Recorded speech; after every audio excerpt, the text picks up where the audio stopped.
नमस्कार, आपका दिन शुभ हो। Let's learn Cattell's trait theory of personality along with your facilitator Monica Malik from Bhagat Phul Singh Mahila Vishwavidyalay, Kanpur, Kala. Cattell defined personality in the year 1950. According to him, personality permits a prediction of what a person will do in a given situation. किसी भी परिस्थिति में कोई भी व्यक्ति किस प्रकार का व्यवहार करेगा, यह उसका व्यक्तित्व हमें जानने में सहायता करता है।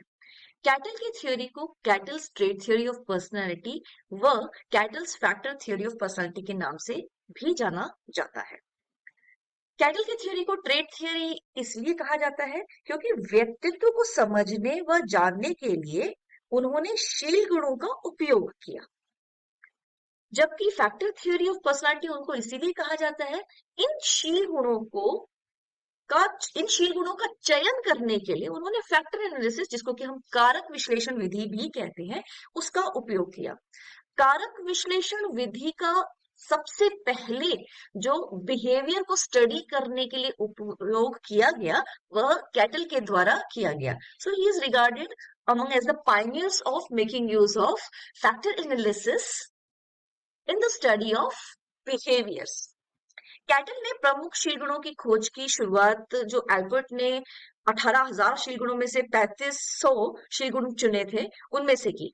बाद में उन्होंने क्या किया, समानार्थक जो शब्द थे उनको एक साथ मिलाकर इसकी संख्या उन्होंने 200 कर दी और फिर बाद में इस statistical method, analysis method use करके उन्होंने उसके सहारे अंतर सहसंबंध, इनका इंटर कॉरिलेशन निकाला और वो जो आए ट्रेड्स निकल के वो 35 के करीब आए और फिर धीरे धीरे कुछ और वहां से डिमिनिश करके रिड्यूस करके it went to 16 personality factors. इसीलिए उसको फैक्टर थ्योरी ऑफ पर्सनालिटी भी कहा जाता है। उन्होंने पर्सनालिटी को आइडेंटिफाई करने के लिए एक फॉर्मूला भी दिया जिसकी वजह से प्रेडिक्ट किया जा सकता है किसी का भी behaviour with any degree of accuracy. R is equal to unspecified function of S and P। R जो है यहाँ पर जिसको कि हमें जानना है that is nature of a person specific response. F refers to the unspecified function and S refers to the stimulus situation at a given moment in time. तो जो परिस्थिति है जो वहां पे उत्तेजक का कार्य कर रही है कि ऐसी परिस्थिति में कोई भी व्यक्ति किस प्रकार का व्यवहार करेगा वो, and P refers to the personality structure कि जो भी उसका पर्सनालिटी स्ट्रक्चर है वो, तो इन दोनों को मिला के फिर हमें पता चलता है nature of a person specific response. This equation shows that the person's specific response to any given situation is a function of all the combined traits relevant to that situation. Hence, each trait here is interacting with situational factors that may affect it. Traits classification by Cattell in two broad categories. Cattell ने दो broad categories में उसको divide किया है। Common traits, unique traits, जिनको कि हम सामान्य शीलगुण वर्सेस अद्वितीय शीलगुण भी कहते हैं। सरफेस ट्रेट को उन्होंने सोर्स ट्रेट्स से कंपेयर किया, सतही शीलगुण और स्रोत शीलगुण।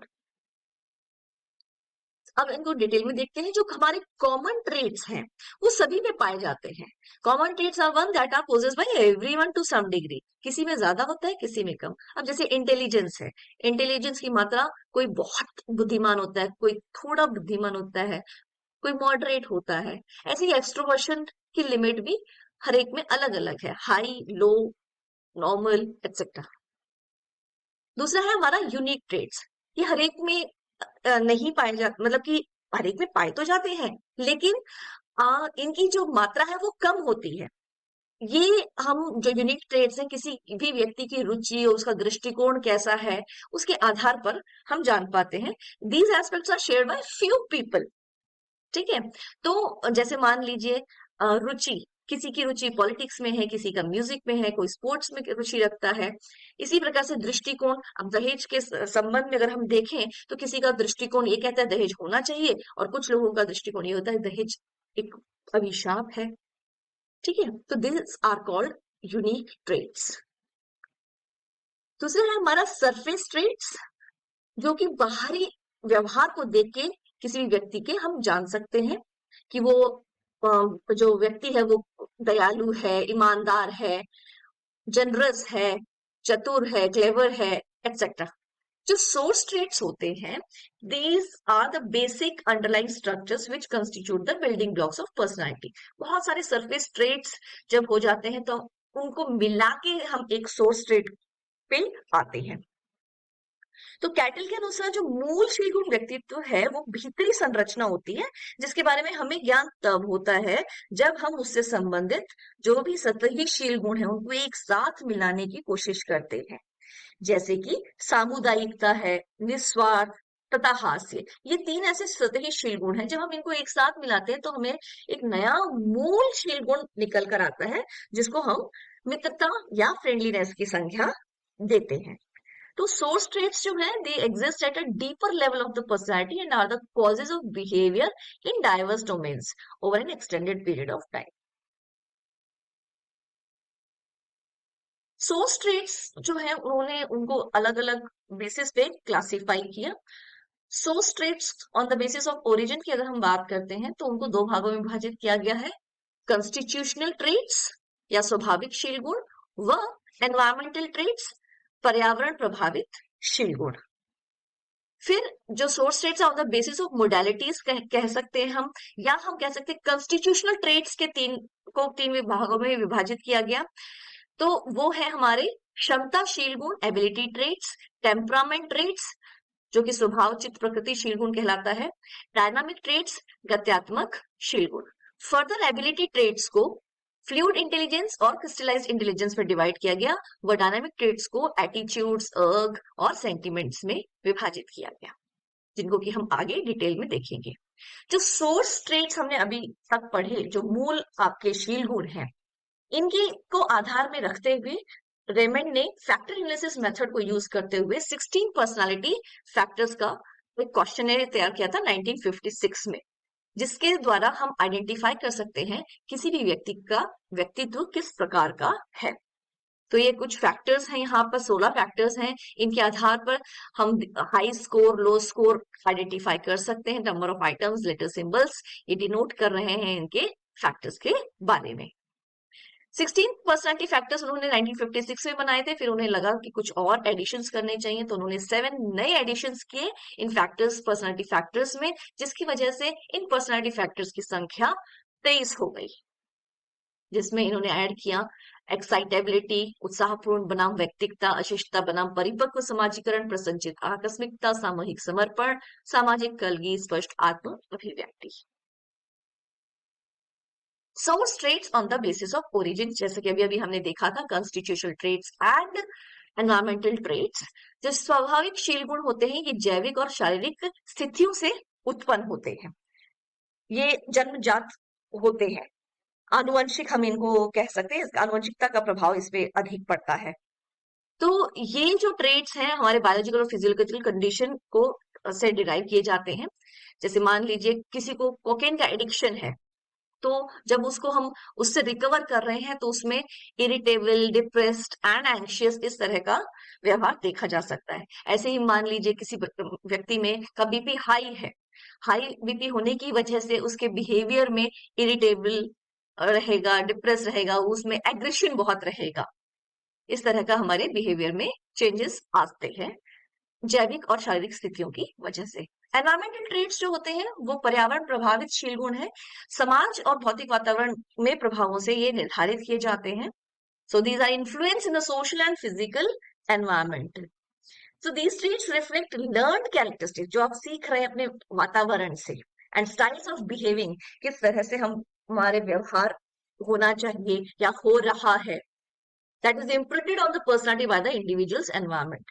जैसे कि कोई व्यक्ति रूरल एरिया में जो रह रहा है उसके व्यवहार में, और जो व्यक्ति अर्बन एरिया में रह रहा है उसके व्यवहार में जमीन आसमान का अंतर होता है। इसी प्रकार हम कह सकते हैं नॉर्थ में जो रह रहा है और साउथ में कोई व्यक्ति रह रहा है, तो उनके भी व्यवहार में आपको चेंजेस देखने को मिलेंगे, उनकी पर्यावरण के वजह से, सामाजिक और भौतिक वातावरण के कारण। अगला है source traits on the basis of modalities. ये 3 भागों में विभाजित किया हुआ है। एबिलिटीज क्षमता शील गुण, टेम्परामेंट चित्त प्रकृति शील गुण जिसको कि हम स्वभाव भी कहते हैं, और डायनामिक प्रत्यात्मक शील गुण। जो आपके ability traits they determine the person skill and effectiveness in pursuing a desired goal. For example intelligence, musical aptitude. तो ऐसे जो शील गुण होते हैं वो व्यक्ति को किसी लक्ष्य तक पहुंचने में काफी प्रभावकारी सिद्ध होते हैं। ठीक है, उनका इससे डिटर्मिनेशन निकल के आता है कि आपके अंदर इंटेलिजेंस, आपका एप्टीट्यूड कैसा है, म्यूजिकल आपका एप्टीट्यूड कैसा है। तो अगला है हमारा स्वभाव। स्वभाव में temperament traits relate to other emotional and stylistic qualities of behaviour. तो ये जो शील गुण है किसी लक्ष्य पर पहुंचने के प्रयास से जो हमारे अंदर उत्पन्न होता है, एक संवेगात्मक उत्पन्न होता है कि मुझे ये कार्य करना है। ठीक है, तो उसको हम कहते हैं। अच्छा, इसमें जो स्वभाव की अगर हम बात करते हैं तो उदाहरण के तौर पे हम ये भी ले सकते हैं कि एक नेचर हो जाता है किसी भी व्यक्ति का कि कुछ व्यक्ति बहुत फास्ट काम करते हैं, कुछ बहुत स्लोली काम करते हैं। So this is temperament of those persons. Cattell considers temperament traits to constitutional source traits that determine a person's emotionality. जो अगला है dynamic. Dynamic traits reflect the motivation elements of human behaviour. These are traits that activate and direct the person towards particular goals. Thus, a person may be characterized as ambitious, power-oriented, or interested in acquiring material possession. तो इस शील गुण के आधार पर हम बता कर सकते हैं कि एक खास लक्ष्य की ओर वो अग्रसर हो रहा है कोई भी व्यक्ति। मनोवृत्ति वर्ग तथा मनोभाव गत्यात्मक शील गुण के कुछ उदाहरण हैं। अब ये जो हमने एबिलिटी, क्षमता शील गुण देखे थे, ये फर्दर डिवाइड किए गए हैं दो भागों में, fluid intelligence, crystallised intelligence. Fluid intelligence वो इंटेलिजेंस होता है जो आपके अंदर फास्ट डिसीजन मेकिंग एबिलिटी लाता है। किसी भी व्यक्ति की जो रीजनिंग पावर है वो, उसको हम फ्लूइड इंटेलिजेंस कहते हैं।